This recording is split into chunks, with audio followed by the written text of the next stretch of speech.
So let's start focusing on AO2 Skin, which is a local Austin-grown company. In fact, Rob is a neighbor of mine. Stu, the other co-founder, is a neighbor of mine. And Viv lives in San Antonio, and she's the chief medical officer. So it's all really local for me. But Viv, I wanted to talk about your involvement with AO2 Skin. And I mean, you are such a busy cosmetic, and I always say you're a medical dermatologist, even though you don't really say it, but you are such a smart medical dermatologist. You could have worked with any company, honestly. Why AO2 Skin? What really reeled you in?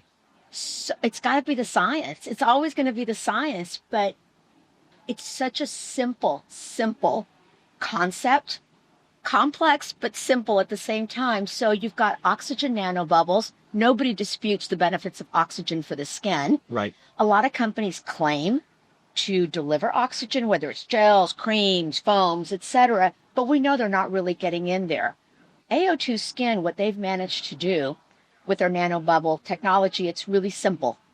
Distilled water with billions of oxygen nanobubbles, and they're stable, and they're tiny. They're 60 to 120 microns, so they're much smaller. They're about a tenth of the size of the pore. So they can easily get through down the hair follicles into the skin to work their good.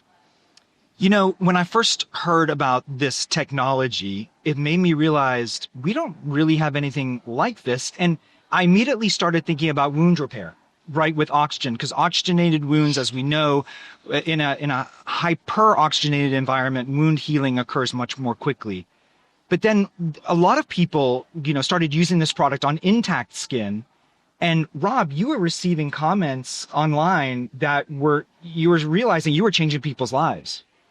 It's funny because you were one of the very first doctors that we actually showed it to, and that's exactly what you said 3 years ago. Is you went directly to wound care. Yeah. It's funny that you just brought that up because it just reminded me of it.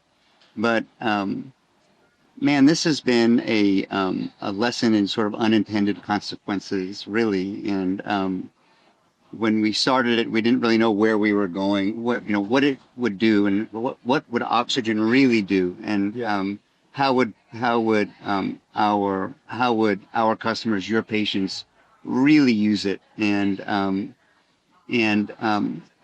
it's it's been just a succession of what we thought were false positives, starting with inflammation, but talking about wound care, talking about being a foundation for using other products. It was unintentional, all of it.